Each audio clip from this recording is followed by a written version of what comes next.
ప్రియ దేవుని బిడ్డలారా, దేవుని యొక్క వాక్యంలో నుంచి యోహాను రాసిన సువార్త 12వ అధ్యాయము 20 నుంచి 25 వచనాల వరకు చదువుకుందాం. 20 నుంచి 25 వచనాల వరకు.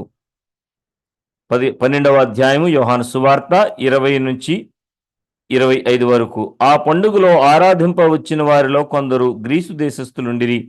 వారు గలిలయలోని బేత్సయిదా వాడైన ఫిలిప్పు నొద్దకు వచ్చి, అయ్యా, మేము యేసును చూడగోరుచున్నామని అతనితో చెప్పగా, ఫిలిప్పు వచ్చి అంద్రేయుతో చెప్పెను. అంద్రేయు ఫిలిప్పును వచ్చి యేసుతో చెప్పిరి. అందుకు యేసు వారితో ఇట్లనెను, మనుష్య కుమారుడు మహిమ పొందవలసిన గడియ వచ్చి ఉన్నది.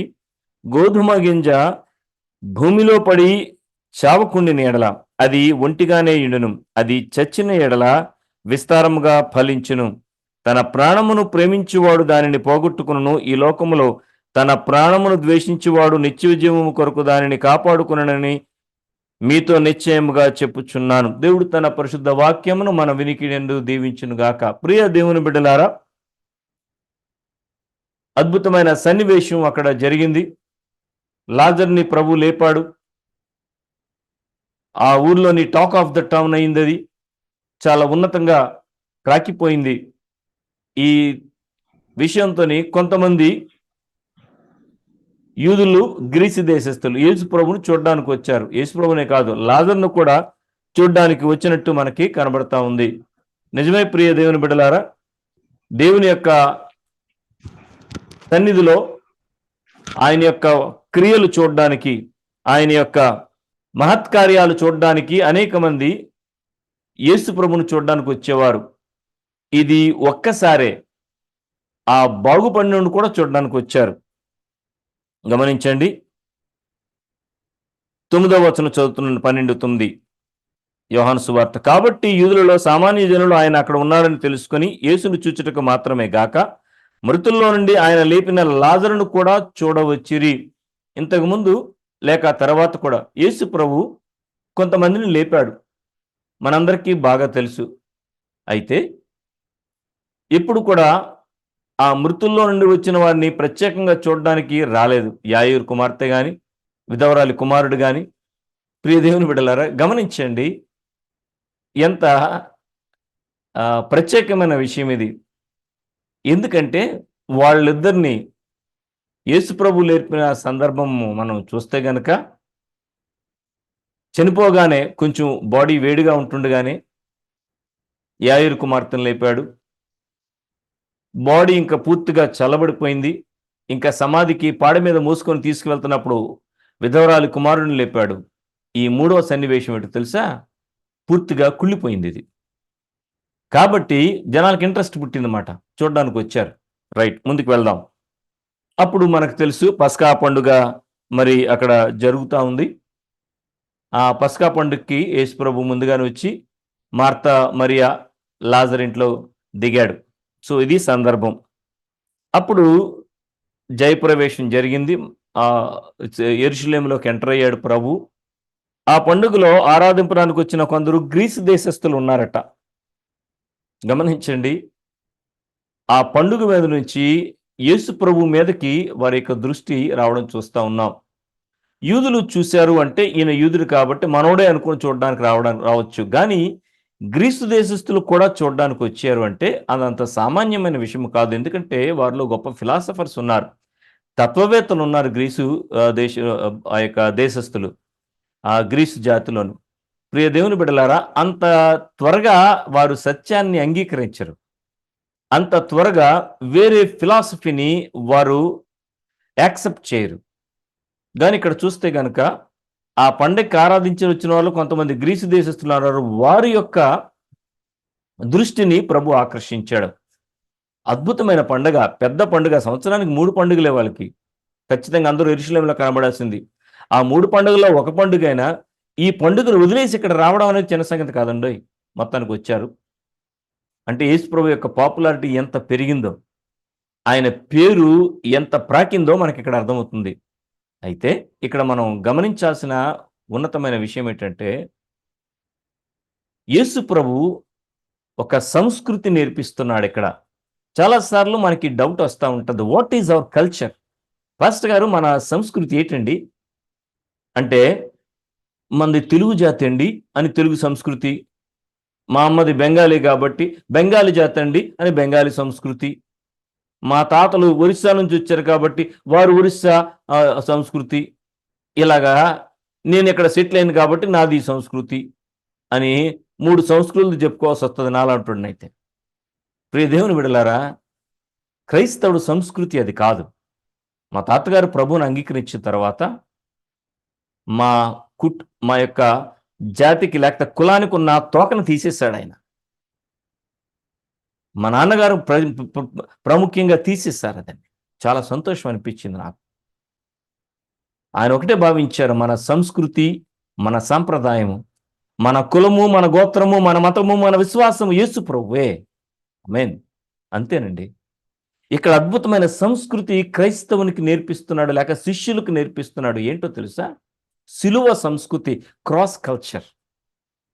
Yes, Christianity is a cross culture. క్రైస్తవ్యం సిలువ సంస్కృతికి సంబంధించింది.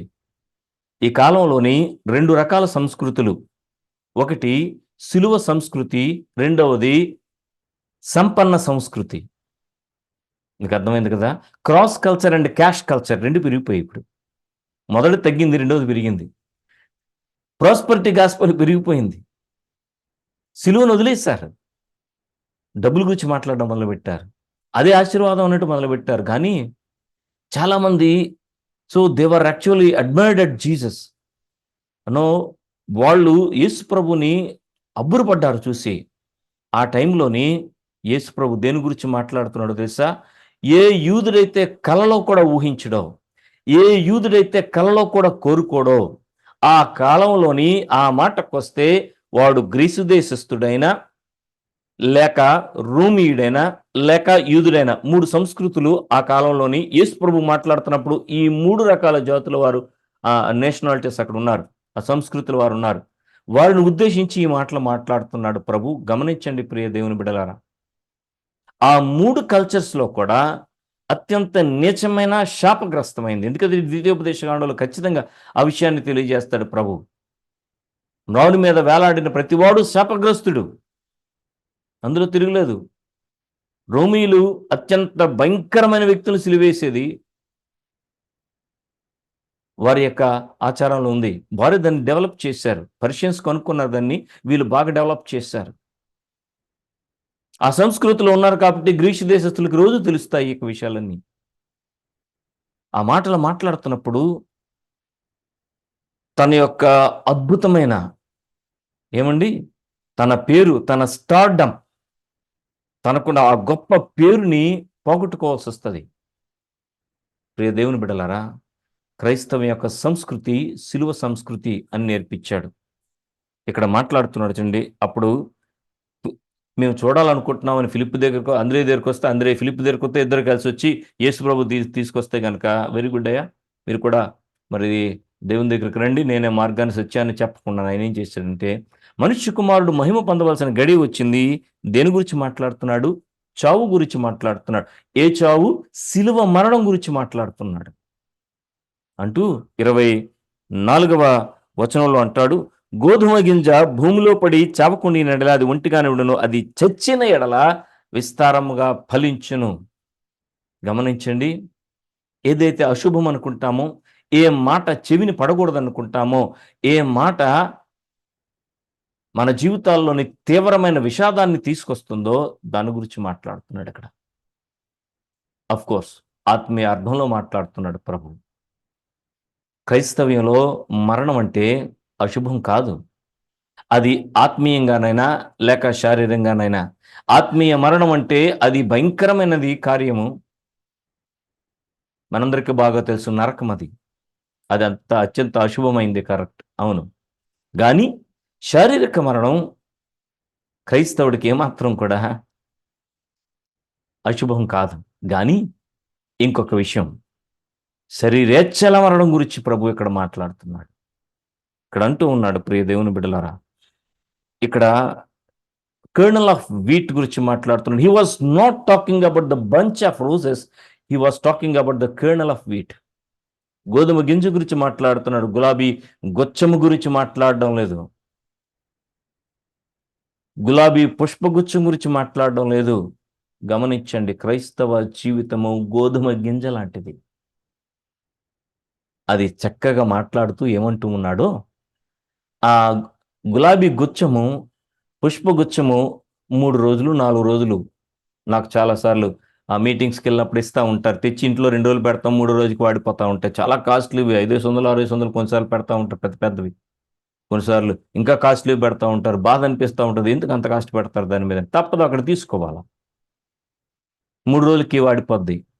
ఇక్కడ మాట్లాడుతుంది వాడిపోయేది కాదు, వాడబారినది కూడా కాదు, పడి చచ్చి ఫలించే గింజ గురించి మాట్లాడుతున్నాడు. క్రైస్తవ జీవితం అంటే అదే. ప్రియ దేవుని బిడ్డలారా, ఏమవుతుంది? గోధుమ గింజ ఎలా జరుగుతుంది గమనించండి ఒక విషయం. గోధుమ గింజ మీద ఈ ఈ మధ్యకాలంలోని బియ్యం గింజల మీద చాలా కాలం నుంచి మంచి శిల్పాలు చెక్కుతారు. గోధుమ గింజ మీద కూడా ఎవరైనా చెక్కారనుకోండి, దానికి లభించే ప్రాచుర్యము మామూలు గోధుమ గింజకి లభించదు. మళ్ళీ చెప్తున్నాను. అయితే ఇక్కడొక విషయాన్ని మనం తెలుసుకోవాలి. చక్కని శిల్పము, ఆ మైక్రో ఆర్ట్‌తోని, ఆ యొక్క స్కల్ప్చర్‌తోని చెక్కి, మినియేచర్ ఆర్ట్ దాంతో చెక్కి పెడితే మ్యూజియంలో కొన్ని లక్షల మంది చూస్తారు. గింజ అలాగే ఉండిపోతుంది. ఆ గింజని తీసుకొని దాని మీద చెక్కకుండా, ఓ గింజను తీసుకొని అది భూమిలో పడేస్తే విస్తారంగా ఫలిస్తది. మనకి ప్రాచుర్యం కాదండి, ఫలవంతమైన జీవితం గురించి ప్రభు ఇక్కడ మాట్లాడుతున్నాడు. అర్థమైందా మీకు? ప్రియ దేవుని బిడ్డలారా, క్రైస్తవ్యం అంటే ప్రాచుర్యం కాదు. క్రైస్తవ్యం అంటే ఫలవంతం. అవును. చాలా సార్లు మన జీవితంలోని ప్రాచుర్యం కోసం ప్రాకులాడే సెలబ్రిటీస్ అనేక మంది పెరిగిపోయారు ఈ రోజుల్లో కాదు. భూమిలో పడి చచ్చే సేవకులు కనుమరుగైపోయారు. ప్రియ దేవుని బిడ్డలారా, ప్రభువు మనల్ని భూమిలో పడి చచ్చి ఫలించడానికి పిలిచాడు. ఏమవుతుంది? ఈ గోధుమ గింజను భూమిలో పడేస్తే మొట్టమొదట ఏం జరుగుతుందో తెలుసా? అది మరుగున పడిపోతది. రెండవది, తన ఐడెంటిటీని కోల్పోతది. తన గుర్తింపును కోల్పోతది. మూడవది, తన రూపాన్ని కోల్పోతది. నాలుగవది తన దేహాన్ని ముక్కలు చేసుకుంటది. ఇంకో విధంగా చెప్పాలంటే అది లిటరల్‌గా చచ్చిపోద్ది.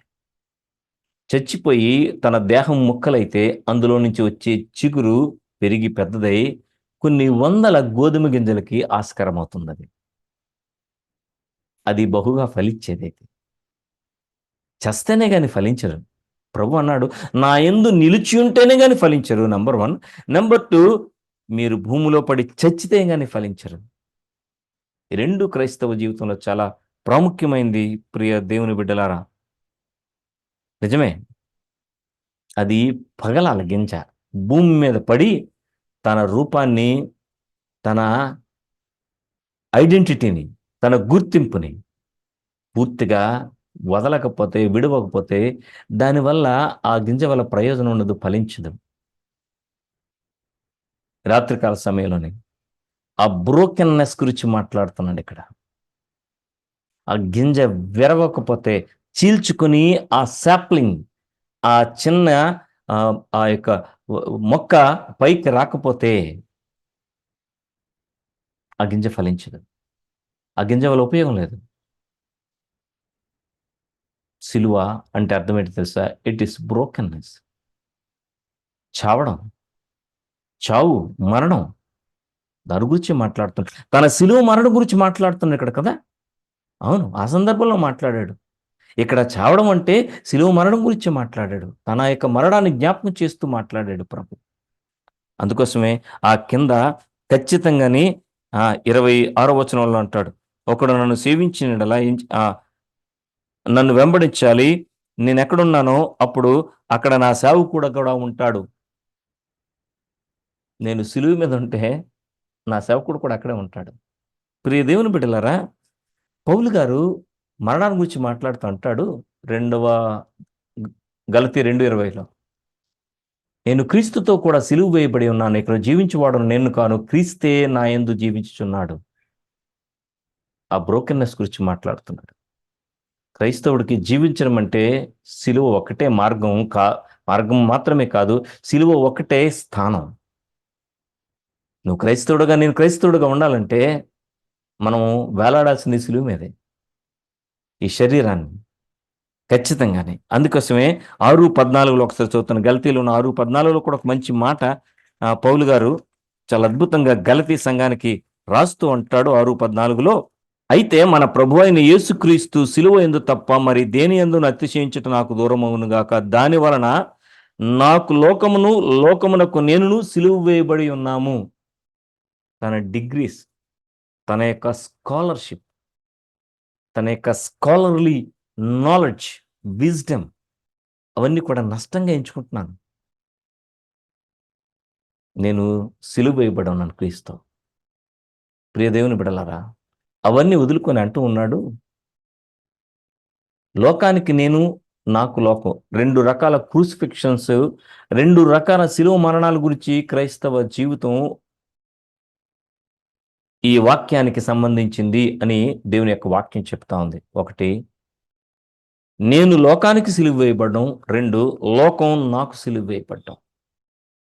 అప్పుడేమో తెలుసా, ఇంకా వన్ సైడ్ వే అనేది ఉండదు, వన్ వే అనేది ఉండదు. ఇంకా both sides are dead, there won't be any transaction, there won't be any attractions, ఏమి ఉండవు. ఇంకా తర్వాత ఏముండవు, అయిపోతుంది అక్కడితో క్లోజ్.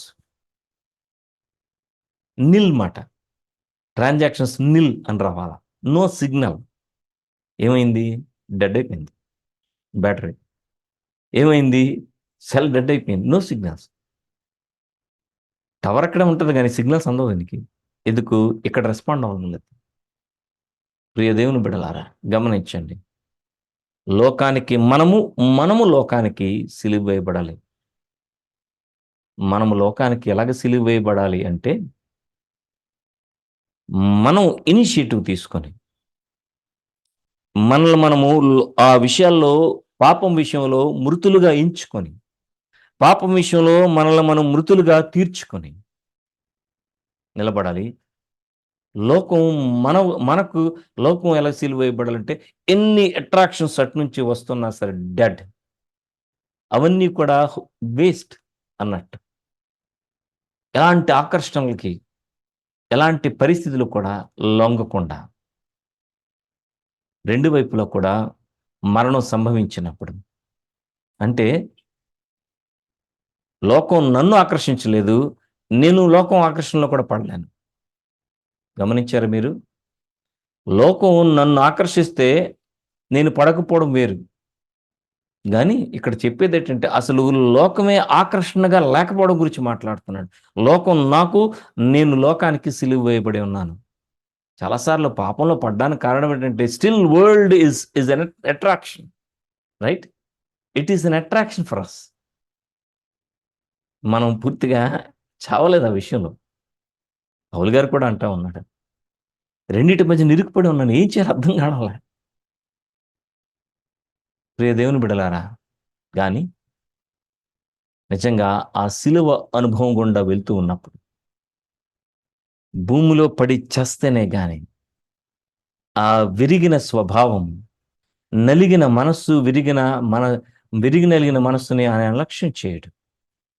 ఆ brokenness in the heart and the brokenness in the life. భార్యాభర్తల మధ్యలో చాలాసార్లు ఇగోలు వచ్చేస్తూ ఉంటాయి, చాలాసార్లు పట్టింపులు వచ్చేస్తూ ఉంటాయి, ఏమండి, చాలాసార్లు పంతాలు వచ్చేస్తూ ఉంటాయి. ఎక్కడుంది విరిగిన స్వభావం? స్నేహితుల మధ్యన, బంధువుల మధ్యన అనేక సార్లు పంతాలు, పట్టింపులకు వెళ్ళిపోతూ ఉంటాం, సాటి విశ్వాసులతో కూడా. ఎక్కడుంది విరిగిన స్వభావం? పరీక్షించుకుందాం. ఒక మాట ఒక వ్యక్తి అంటే గనక మందిరంలో కూడా 2 వారాలు పలకరించడం మానేస్తాం. ఎక్కడుంది విరిగిన స్వభావం? ప్రియ దేవుని బిడ్డలారా, ఆ బ్రోకెన్నెస్ ఎక్కడుంది? నేను అని అనుకుంటే గనక ఎప్పుడు కూడా అవతల వ్యక్తిని ప్రేమించలేం, క్షమించలేం. భూమిలో పడి చావాలి కొన్ని స్వభావాలు మనలో. మన పనికిరాని ఎమోషన్స్ కానీ, పని చెయ్యని ఎమోషన్స్ కానీ, భావోద్రేకాలు, మనకు పనికి మాలిన ఈగోస్ కానీ, అహంభావాలు, అవి విరక్కొట్టబడపోతే మనము ఫలించలేము. భూమిలో పడి అది విరిగి ఫలిస్తేనే కానీ, చచ్చి ఫలిస్తేనే కానీ అది ఒంటిగా ఉండి మృతి పొందిపోతుంది అని రాస్తూ ఉన్నాడు ప్రభు. మనది సిలువ సంస్కృతి, మర్చిపోకండి. We are cross cultured people. మనము సిలువ సంస్కృతికి సంబంధించిన వారు, నాట్ క్యాష్ కల్చర్డ్ పీపుల్. సంపన్న సువార్తకి లేక సంపన్న సంస్కృతికి సంబంధించిన వాళ్ళం కాదు.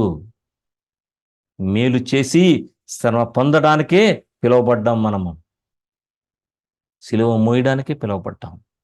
ఎవడైనా నా వెంట వస్తే వాడు మొట్టమొదటి చేయాల్సింది తను ఉపేక్షించుకోవాలి. That is brokenness. Let him deny himself, let him break himself, let him be broken by the word of God and in prayer. వాక్యం ద్వారా ప్రార్థనలో విరగొట్టబడకపోతే కనుక వాడు నాకు పాత్రుడు కాడు. ప్రియ దేవుని బిడ్డలారి, రాత్రికాల సమయంలో ఇటువంటి విరిగి నలిగిన మనస్సుతో, ఏడవడం విరిగి నలిగిన మనస్సు కాదు, మళ్ళీ చెప్తున్నాను, దుఃఖపడి కంగారు పడి ఏడ్చడం అది విరిగిన మనస్సు కాదు. విరిగిన మనస్సు ఏంటి తెలుసా? డీప్ ఇన్సైడ్ ద హార్ట్, లోపల sorry lord I'm extremely sorry ప్రభా, నిజంగా నన్ను క్షమించేయ అని లోపల నుంచి ఆ బాధతో చేసే ప్రార్థన ఉంటా చూసారా? లోపల నుంచి పరిశుద్ధాత్మ ఒప్పుదలతో చేసిన ప్రార్థన ఉంటా చూసారా? అది విరిగిన మనస్సు అంటే.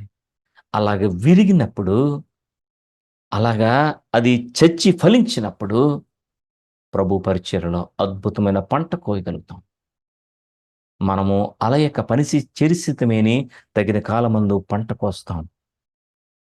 నిజమే. ఇలాంటి విషయాలు ఇప్పుడు అలసిపోకూడదు. ఈ రాత్రికాల సమయంలో మనం పరీక్షించుకుందాం. ఏ విషయాల్లో ఇంకా ఈ బ్రోకెన్నెస్ మనలో లేదు. దేవుని ఎదుట కానీ, మనుషులు ఎదుట కానీ, సమాజం ఎదుట కానీ, సంఘంలో కానీ ఎక్కడ ఇబ్బంది పడుతున్నాం? ఎక్కడ మన ఇగో మనది దెబ్బతీస్తుంది? ఎక్కడ మన ఇమోషన్స్ దెబ్బతింటూ ఉన్నాయి? ఎక్కడ మన ప్రయారిటీస్ ఇంకా విరగ్గొట్టుకోకుండా మంది అనిపెట్టేసి మన ప్రాధాన్యతల్ని ప్రభువుని పక్కన పెట్టి వెళ్ళిపోతా ఉన్నాం? ఎక్కడ మన పథకాలు ప్రభువుని పక్కన పెట్టి మనమే రచించుకొని వెళ్ళిపోతా ఉన్నాం? There should be a brokenness in your plans. There should be a brokenness in your every step of your life. మన యొక్క ప్రతి అడుగులో, ప్రతి నిర్ణయంలో, ప్రతి ఆలోచనలో ఈ విరిగిన హృదయము, నలిగిన మనస్సు లేకపోతే కనుక మనం అంగీకరించబడం. ఎందుకంటే దేవుడు అహంకారులను ఎదిరించి దీనులకు కృపను అనుగ్రహిస్తాడు. ఆయన అట్టి కృప ప్రభు అనుగ్రహించిన గాక.